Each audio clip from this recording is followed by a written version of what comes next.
Bismillahirrahmanirrahim. Lab number 9. To find time period, peak value and frequency of AC supply.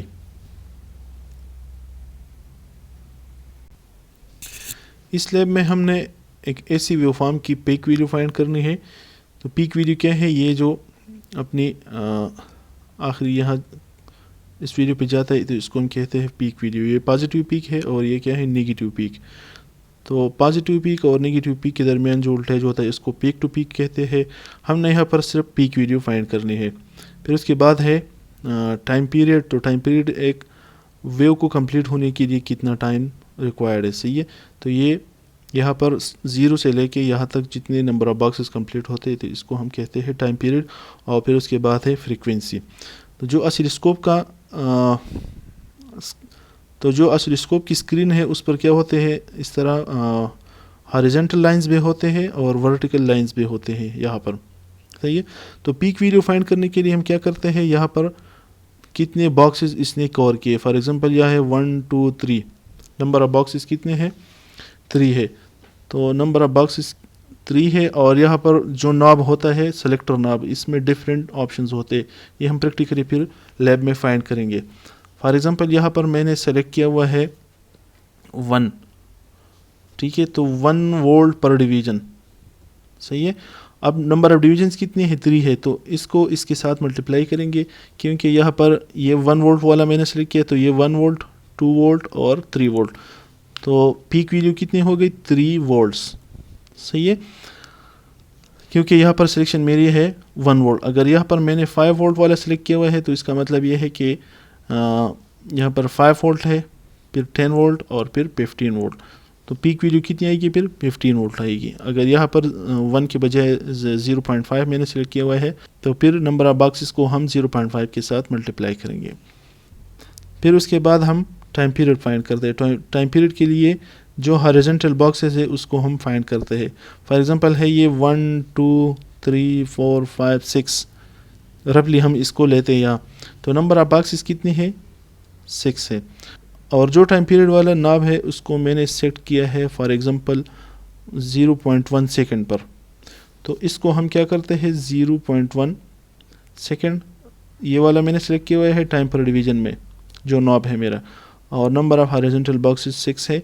तो इसको हम 0.1 को 6 के साथ मल्टीप्लाई करेंगे तो इसकी वैल्यू कितनी आएगी, 0.6 सेकंड।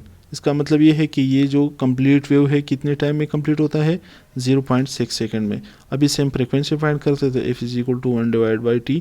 टी कितना है, 0.6 है। तो इसको हम फाइंड करेंगे तो ये हमारा क्या आएगा, frequency of the wave form आएगी। अब इसको हम लैब में प्रैक्टिकली ऑसिलोस्कोप से फाइंड करते हैं तो और भी क्लियर हो जाएगा। ये ऑसिलोस्कोप है, इसको यहाँ पर मैंने फंक्शन जनरेटर के साथ कनेक्ट किया हुआ है। ये इसकी लीड्स है। ये वाला साइड इसको हम पॉजिटिव के साथ कनेक्ट करते हैं और ये जो इसका ब्लैक साइड है इसको हम ग्राउंड के साथ कनेक्ट करते हैं। ये हमारा फंक्शन जनरेटर है। सबसे पहले फंक्शन जनरेटर ऑन करें। ये जो वोल्टेज मैं ले रहा हूँ आउटपुट यहाँ से, ये फेज़ है और ये क्या है, ग्राउंड है इसका। यहाँ से मैं फ्रीक्वेंसी वेरी करता हूँ, फ्रीक्वेंसी कम ज़्यादा होती है। और यहाँ से एम्पलीट्यूड वेरी होता है। फिर ये है फ्रीक्वेंसी मल्टीप्लाई। कम फ्रीक्वेंसी यूज़ करने तो मल्टीप्लाई बाई 1 मल्टीप्लाइड बाई 10 100, इस तरह फ्रीक्वेंसी हम वेरी कर सकते हैं। और यहाँ से वेव चेंज कर सकते हैं। ये साइन वेव है, ट्रायंगुलर वेव है और ये स्क्वायर वेव है। अब इसको यहाँ पर मैंने ऑसिलोस्कोप के साथ कनेक्ट किया हुआ है। ऑसिलोस्कोप में फिर 2 चैनल्स है, ये चैनल 1 है और ये चैनल 2 है। तो यहाँ पर आप देखिए मोड में, तो ये इसको मैंने चैनल 1 पे सेट किया हुआ है। यहाँ से मैंने चैनल 1 सेलेक्ट किया हुआ है क्योंकि जो इनपुट मैंने दिया है सिग्नल ये चैनल 1 को मैंने दिया है। ऑसिलोस्कोप को हम यहाँ से ऑन करते हैं और इससे जो डिम और ब्राइटनेस उसकी सेटिंग करते हैं। ये है वोल्ट्स पर डिवीज़न। अब आप यहाँ पर देखें तो मैंने 0.5 वोल्ट सेलेक्ट किया हुआ है।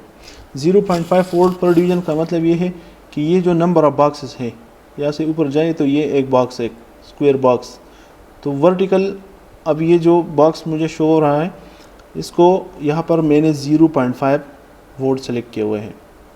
तो 0.5 का मतलब ये है कि ये जो वेव है इसका एम्पलीट्यूड इसको हम 0.5 के साथ मल्टीप्लाई करेंगे तो ये एक बॉक्स हो गया और ये दूसरा, तकरीबन दूसरे बॉक्स तक इसका जो पीक वैल्यू है ये पहुंच रहा है, सही है। तो 0.5 को हम 2 के साथ मल्टीप्लाई करेंगे तो ये तकरीबन 1 आएगा। 1 वोल्ट पीक वैल्यू है इसकी। अब इसके बाद हम हॉरिजॉन्टल बॉक्सेस नोट करते हैं। हॉरिजॉन्टल बॉक्सेस से हम इसका जो टाइम पीरियड है वो फाइंड कर सकते हैं। तो ये वेव यहाँ से स्टार्ट होता है तकरीबन सेंटर से, एक बॉक्स है, दूसरा है, तीसरा है, तो तकरीबन तीसरे बॉक्स के बाद ये एक वेव कंप्लीट हो चुका है। अब यहाँ पर आप देखें तो टाइम पर डिवीज़न मैंने कौन सा वाला सिलेक्ट किया हुआ है, 5।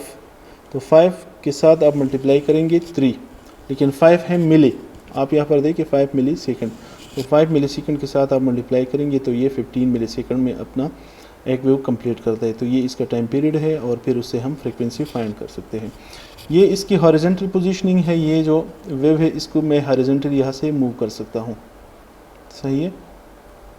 इसको मैं हॉरिजॉन्टली मूव करता हूँ यहाँ से,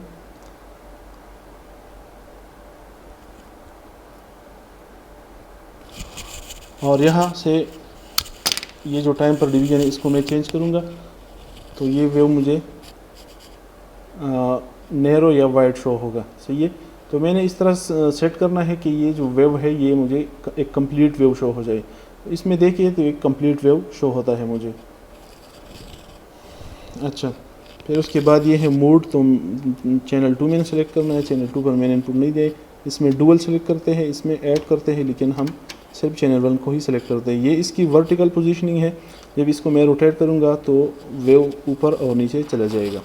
और ये है वोल्ट्स पर डिवीज़न। वोल्ट्स पर डिवीज़न को मैं चेंज करूँगा तो ये मुझे कम और ज़्यादा वेव का जो एम्पलीट्यूड है वो शो करेगा, सही है। अब जो इस साइड पे है ये चैनल बी है, तो इसकी जो सेटिंग है ये भी इसी तरह है।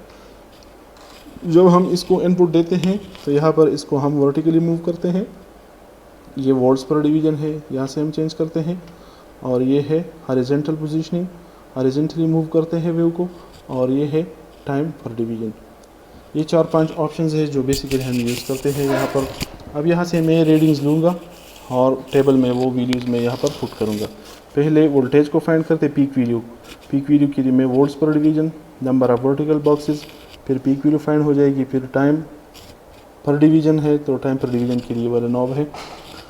फिर उसके बाद है नंबर ऑफ हॉरिजॉन्टल बॉक्सेस, फिर टाइम पीरियड, और फिर उसके बाद इसकी हम फ्रीक्वेंसी फाइंड करेंगे। पहले मैंने पीक वैल्यू फाइंड करनी है, तो इसके लिए वोल्ट्स पर डिवीज़न कौन सा मैंने सेलेक्ट किया हुआ है। यहाँ पर आप देखिए ये जो लाइन शो हो रहा है ये वाला, ये मैंने सेलेक्ट किया हुआ है 0.5 वोल्ट।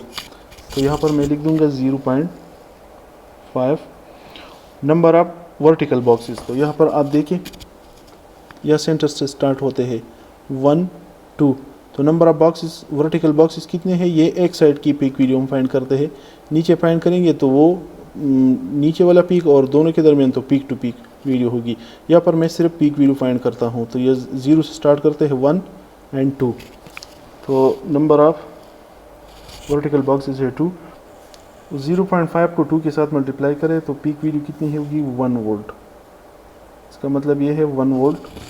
ये जो हॉरिजॉन्टल लाइन है इससे ऊपर इसकी वैल्यू 1 वोल्ट है, पीक वैल्यू। अब इसकी जो अब इसका जो टाइम पीरियड है वो फाइंड करने के लिए हम क्या करते हैं, टाइम पर डिवीज़न। टाइम पर डिवीज़न वाला जो नॉब है इसको चेक करें तो ये मैंने 0.5 मिली सेकंड पे इसको सेट किया हुआ है, 0.5 मिली, ठीक है। और नंबर ऑफ हॉरिजॉन्टल बॉक्सेस देखें तो ये वेव ये यहाँ से स्टार्ट होता है, थोड़ा आगे आगे ऐसे ये 1 2 ये यहाँ पे होने चाहिए तकरीबन। इसको मैं सेट करता हूँ पहले।